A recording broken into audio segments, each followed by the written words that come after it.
firman-Nya, taat setia sampai akhir hidupnya, merekalah yang akan dibangkitkan ke surga. Setiap orang yang mengikut aku, karena Yesus berkata, "Akulah jalan, kebenaran, dan hidup. Tak seorang pun mampu datang kepada Allah Bapa tanpa melalui Yesus Kristus."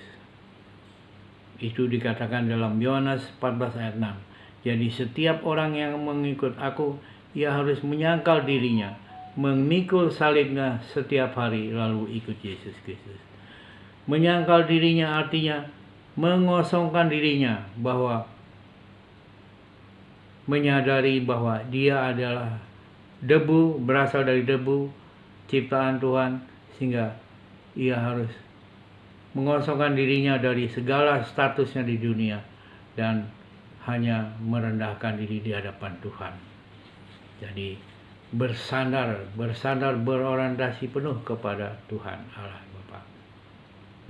Memikul salib artinya dia harus rela menanggung semua cemoohan karena melakukan kebenaran dan kasih.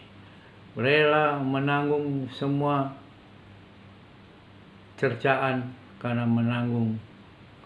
menjalani hidup di jalan Tuhan. Jadi dimaki, dicemooh, itu harus tetap setia di jalan Tuhan. Bahkan ada orang yang akan membunuh kamu karena jihad. Jangan khawatir, jangan takut. Mereka hanya membunuh badan tapi tidak membunuh jiwa. Bahwa karena mereka melakukan itu, menyangkanya berbuat bakti kepada Allah, tetapi sesungguhnya ia belum mengenal Allah Bapa dan Yesus Kristus. Jadi nggak usah takutlah, nggak usah gentar. Jihad itu berarti perbuatan yang jahat. Jadi jangan takut.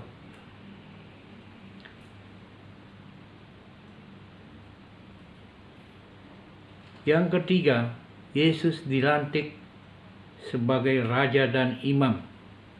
Sesuai Mazmur 110 ayat 4, 1-4 mengatakan, "Duduklah di sebelah kananku, sampai kebuat musuh-musuhmu menjadi tumpuan kakimu. Tongkat kekuatanmu akan diurutkan Tuhan dari Sion, memerintahlah di antara musuhmu. Tuhan telah bersumpah, tak akan menyesal. Engkau telah imam untuk selamanya, imam yang kekal." Jadi saudaraku, Yesus terangkat surga menjadi imam sebagai raja bagi kita semua. Saksi yang setia, yang pertama bangkit dari antara orang mati, yang berkuasa atas raja di bumi. Bagi Dia yang mengasihi kita, yang telah melepaskan kita dari dosa oleh darahnya, yang membuat kita menjadi satu kerajaan, menjadi imam-imam bagi Allah Bapanya. Bagi Dialah kemuliaan dan kuasa sampai selamanya. Jadi saudaraku, sebagai imam, Dia telah mempersembahkan korban dirinya sendiri. Darahnya dipersembahkan sebagai persembahan kudus, tak bercacat, untuk menanggung segala dosa dan pelanggaran kita. Itulah makna imam besar. Kemudian dalam masa pemulihan, karena dalam masa pemulihan ada hal-hal yang perlu diperhatikan. Karena kita sekarang berada di masa pemulihan sampai kedatangannya Yesus. Nomor 1, penyakit silat kata. Ada banyak orang mengajarkan ajaran lain yang tak sesuai firman Injil. Ia seorang yang berlagak tahu padahal kosong. Penyakitnya ialah mencari-cari soal dengan bersilat kata yang menimbulkan dengki, cedera, fitnah, dan curiga. Jauhilah ini. Peliharalah Injil, percaya, lakukanlah dengan penuh keyakinan.